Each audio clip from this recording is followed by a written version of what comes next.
What this goes down to is the very complicated airspace around Washington, perhaps problems with air traffic control in the United States, which is very overworked and understaffed at the moment, and also the very old-fashioned rules which govern visual flight at night around airports. Of course, the horrendous story that emerged from America overnight is about this plane crash.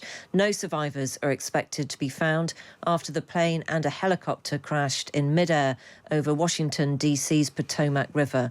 So far, 28 bodies have been recovered. 64 people were on the American Airlines flight, whilst 3 were on the military helicopter when they collided. Washington Fire Chief John Donnelly had this update. We are now at a point where we are switching from a rescue operation to a recovery operation. At this point, we don't believe there are any survivors from this accident. And we have recovered 27 people from the plane and 1 from the helicopter.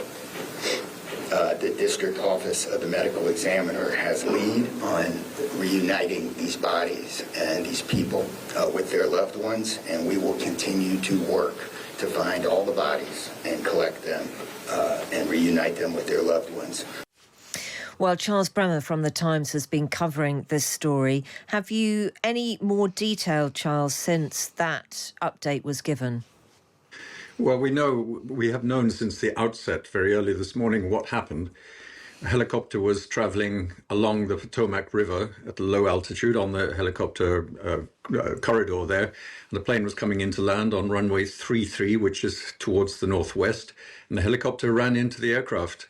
The helicopter was told to get out of the way of the aircraft, and it said it had seen the aircraft, the airliner from American Airlines, but it failed to get out of the way. What do you believe might have been the reason for that? Well, we don't know the reason. The helicopter, it seems, muddled the airplanes. It's extremely difficult to spot planes flying at night over the cities, even if they have a lot of lights on. There are too many lights in the cities around.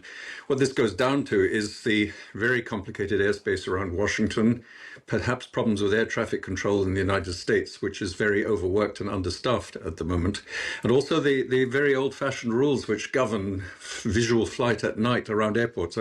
I'm a pilot, and it can be, you can get very close to airliners sometimes, and it is up to you to avoid them. This is the kind of situation that new technology is being introduced to try to remove, but it's still the case in America. Right. Gosh, tell us a little bit more about that then, Charles. So at the moment, you really are relying on a pilot's ability to see all around the helicopter and their ability to hear warnings from air traffic control. That's it. Well, that's not, no, there's a lot more than that. Aircraft, as you know, have a lot of technology which tells them where all the other aircraft are around them.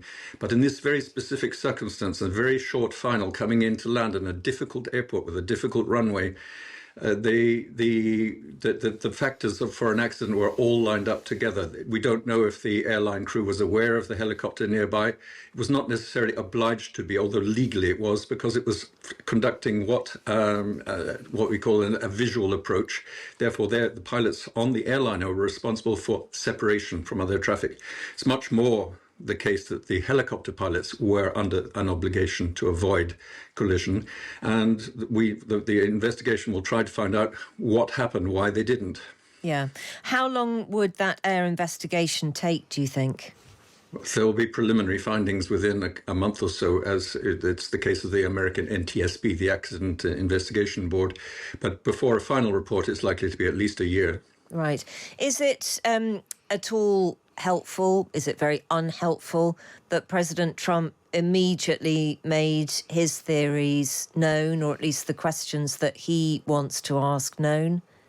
Well, President Trump asked some rather obvious questions, and of course, the way he expressed his views was stimulated conversation as usual. He asked obvious questions like, how could this happen when the modern technology in the center of Washington, that airport, Washington National Airport, which I know well, is right in the center of Washington. There is an enormous amount of surveillance and technology around there. You can imagine the military surveillance that there is, for instance. But somehow there was a problem of communication and failure, apparently, by a crew. And the investigation will find out what happened. It is so desperately, desperately sad for all of those families who've been waiting, hoping that there might be some good news from the recovery operation, but there simply won't be, will there? I mean, the temperature of the river means that people couldn't have survived, even if they'd entered the water alive. It was at night. I mean, the whole thing is just desperate, isn't it?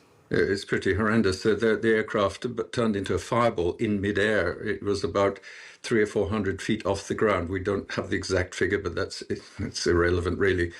It just came down vertically on fire into the cold water. It would have, well, one can't speculate, but that you can imagine the shock of that crash. It was not something that looked survivable.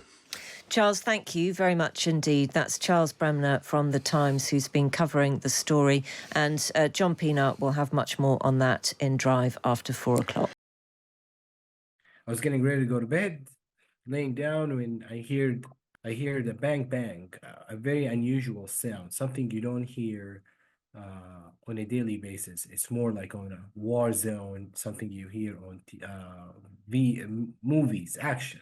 So that caught my attention. I looked up the sky, I looked up the window, and all I could see at that moment was just smokes from the south side of Reagan Airport. Horrendous. Unbelievable. Shocking.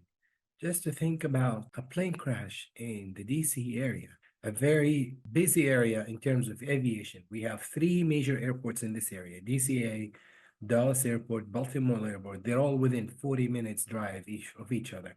So that gives you a sense of how busy the radars, the air controller, and there is no room for it.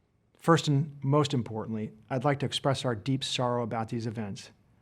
This is a difficult day for all of us at American Airlines, and our efforts now are focused entirely on the needs of our passengers, crew members, partners, first responders, along with their families and loved ones.